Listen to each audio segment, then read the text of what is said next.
wasn't looking at the screen again. I gotta stop looking over there and just trust it. Is it focused on my face? Does it have my face? Yeah. Way to go, 70D. Hey guys, Al Smith here. I'm just recovering from being sick. I don't like being sick. Productivity goes down. I hate not being productive. I'm not feeling 100% yet, but I'm getting back to it. One thing I promised you a few days ago is that I would do a review for you on the two cameras I use for vlogging, the Canon G7X and the Sony RX100 Mark IV. They do 90% of the work on my vlogs. I'm not going to go into all the geeky specs and all that kind of stuff. I'm just going to give you a really practical vlogger's view of how these cameras work for me and have worked, and what the subtleties are between the two of them and when you'd want to use which one. Either of these cameras will be a fantastic vlogging camera for you. They're kind of in a class all on their own. First thing I want to talk about is price point. The Canon is almost half the price of the Sony. So this thing, the little Z7X, is half the price of the RX100 Mark IV. Honestly, you could get two of these almost for the price of this. So you could have two angles of things that are going on for the same price. That might be a better way to go for you. But if you're on a budget, you're going to go with the G7X. It won't let you down. It's a fantastic little camera. If you've got a bit more money to spend, then you could think about this one. But listen to what I'm about to say. I'll give you the differences on the two of them, and you can decide if it's worth it for you or not. Let's start with the things I like about the G7X. One of the things you notice right away when you hold it and you work with it is the build quality on it is fantastic. I've dropped this thing and thrown it around a couple times by accident, and it just keeps on ticking. I haven't had any problems with it yet. The screen on it is big and lovely, and it flips up vertically. I mean, they both flip up vertically, but this one, all it is a big hinge across here. It's super solid across the back of the camera. That's super solid. I've even been filming like this sometimes. You know, like riding a bike or something. And I kind of abuse this camera and I throw it around a lot. So the fact that it's all touchscreen operated is fantastic. Here's why I love it. If I'm using the camera and I'm focusing it on myself and it gets the focal point wrong, I just reach up and I just touch the screen and it picks the focal point that I want. So I can quickly reset focus if there's a problem or if it's picked up the wrong one. You can do a rack focus. So you can say pick a close object and a far object, and you can just touch the screen from one to the other and get this cool kind of rack focus effect, which I think is really kind of cool. It's a cinematic effect that just helps, you know, change or transition or give position to something. The record button is super easy to find if it's not facing you. You just put your finger up here and just drop it, and the first big huge button you find is the record video button. That to me is a huge deal because I'm always doing this. You're always pointing it at yourself and trying to take a picture with it. I love the sound quality on the Canon as well too. And with this little micro muff on here, which I recommend for everyone who wants to vlog with something like this, the wind noise is cut down incredibly. It's just a great purchase for how cheap these little dead cats are for the top. They're called micro muffs. You can buy them online. The thing I love about the Sony camera the most is the slow motion on this thing. So they say it'll do up to 960 frames a second. I tried it. It's stupid. No one can use it. It's unusable footage. It's oversampled. It's got tons of grain in it. It's crappy. It's just crappy. You can, however, use it usably up to 240 frames a second, which is awesome for slowing down some action or slowing down some really cool stuff in your video and trying to create that kind of emotional feeling that you can get through slow motion kind of with your music and everything like that. The second thing I love about the Sony is the quality of the video itself. I would say the Sony has a higher quality video than the Canon.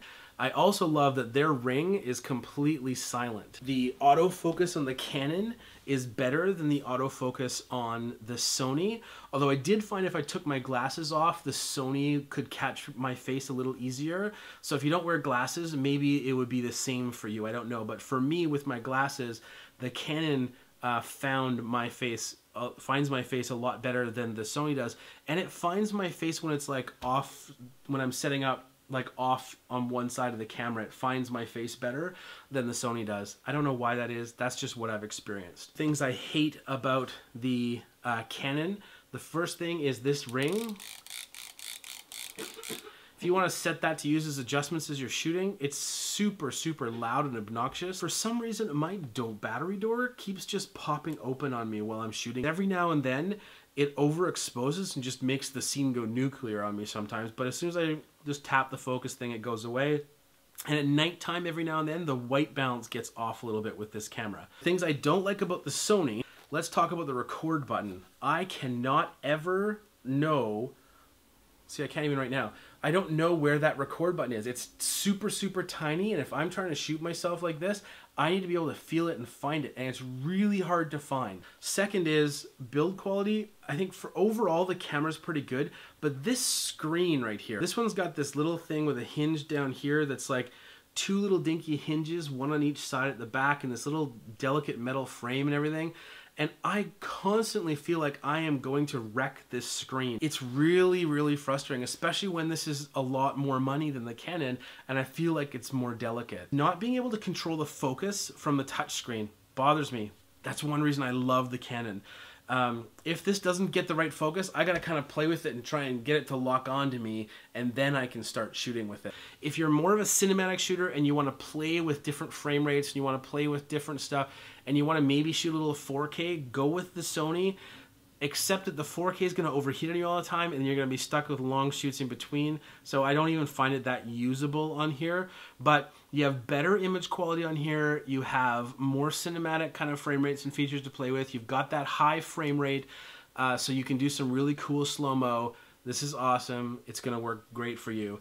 If you want an all-around just kind of get the job done camera, the Canon is going to be the one for you. The ability to touch screen focus on this is fantastic, so if you want to do a little bit of rack focusing to add some flavor to your videos, this is the one for you. I think that the Canon has slightly better sound. Can you say that this is twice the camera? I don't know if I can for vlogging. I don't know if I can say that the Sony is worth twice as much as this camera. I do like the high frame rates, I do like the picture quality out of this, but this little camera is a rocket ship. It's awesome. I'll just shoot a quick little bitty with both those cameras, and I'll go back and forth between them so you can see what they're like. Either way, you're getting a great camera in either of these. Those are just the things you need to know when shooting with them as to which way you want to go. I have both cameras set up here side by side. What you can see immediately, both of these at widest zoom, the Canon has a much wider zoom than the Sony does. Right off the get-go, and that zoomed all the way in on both. So you can see that I think the Sony has a bit better picture quality, but the Canon is not horrible. There we are, back to the widest mode on both cameras. So what you can see is, here's the two cameras. What I want you to hear is the sound difference. So I'm going to give you the picture quality full screen. So here's the Sony full screen. This is what it looks like. This is what it sounds like, so you can get a really solid picture of that sort of thing. Here's the Canon. Now you can see the full picture here, and you can hear the sound here. I think you're going to notice that the sound is a little bit better on the Canon, but the picture is going to be a little bit better on the Sony. So here we're back to the Sony. You can see the Sony camera working here again. And now back to the Canon, you can see the Canon camera working here. So that gives you guys a pretty good understanding of the two cameras as far as just the picture quality and the sound. The Sony, this one here, is a better picture quality in my mind, not quite as good as sound. It has the high frame rate, so it's more cinematic. The Canon has this amazing ability to do autofocus better, well, and keep everything in focus really good. I absolutely adore that. I'm happy with both. They're both good, but they have little subtle nuances. But those are the biggest nuances, and they're not that big a deal. It really depends on what kind of shooting style you want. Do you want to do easy rack focusing? Canon. Do you want to do easy high frame rates? Sony. That's really the only difference between the two. That's hugely, hugely different. I still like the ergonomics of the screen and everything on the Canon a little bit better. The button's a little bit easier to find on the back of the Canon. And I only needed one micro muff for the Canon. I needed two for the Sony to try and get that sound deadened down, because it has the two mics that are quite separated apart. So, alright everyone, thanks for hanging out. So that's just a quick wrap up between the subtleties between these two cameras. Either way, again, I'm going to say either way, you're getting a great camera that'll do vlogging for you, no problem. You're going to get better value in the Canon, I think, for what your money is out there. And you're going to get that cool ability to do that like rack focusing and touchscreen focus, which is huge if it misses. It's got a bit better focusing, I think. But with this one, you're going to get better image quality. It's going to be a little bit shallower depth of field. It's just going to be a bit more cinematic, the Sony, if you go that direction. But you're going to lack the ability to quickly nail your focus on this bad boy. But either of these are going to be great for you. You just have to decide which one you want to go with. They're both great. Other than that, they're pretty much identical cameras. So I just want to remind you guys, as always, love each other and live life to the fullest. Thanks for hanging out with me. I hope that helped.